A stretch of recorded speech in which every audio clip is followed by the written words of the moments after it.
इस जगत में भगवान विष्णु, ब्रह्मा जी तथा भगवान शंकर के प्रभुत्व की विशेष महिमा कही गई है। इसलिए 14 लोकों के जीव उनको ही सत्य परमात्मा मानते हैं। इनके भक्तजन भी संसार में असंख्य है तथा अनेक प्रकार से इनकी महिमा गाते हैं। वे सभी यही कहते हैं कि हमारे अधिपति यही है। वैकुंठ के स्वामी त्रिगुणाधिपतियों को लोग परमात्मा समझते हैं। कदाचित वे अधिक ज्ञान प्राप्त कर वैकुंठ से आगे बढ़ते भी हैं तो वे शून्य निराकार में ही लीन हो जाते हैं।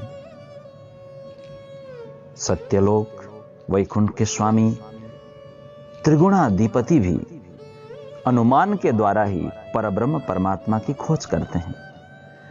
वे रात दिन परमात्मा की महिमा गाते हैं, तथापि अविनाशी परमात्मा को प्राप्त नहीं कर सकते। इस सृष्टि में ऐसे वैकुंठ भी असंख्य है, उनके अधिपति भी असंख्य है। उन्होंने भी अविनाशी परमात्मा के गुण गाते हुए उनका पार नहीं पाया और अंत में परमात्मा को नेति नेति कह दिया। करोड़ों वैकुंठाधिपति अक्षर ब्रह्म के सामर्थ्य को देखकर उनकी महिमा गाते हैं। इस प्रकार उन लोगों ने अनेक प्रशंसा की, तथापि उनके भ्रम का आवरण पट दूर नहीं हुआ। ये सभी वैकुंठाधिपति अक्षर ब्रह्म की महिमा तो गाते हैं, किंतु वहां तक पहुंच नहीं पाते, क्योंकि इनकी उत्पत्ति ही शून्य निराकार से हुई है।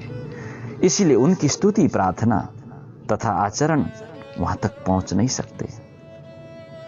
इस प्रकार अपने जीवन के आरंभ से अंत पर्यंत प्रयत्न करते हुए अनेक लोग चले गए, अनेकों ने महिमा गाई, किंतु कोई भी ब्रह्म को प्राप्त नहीं कर सका।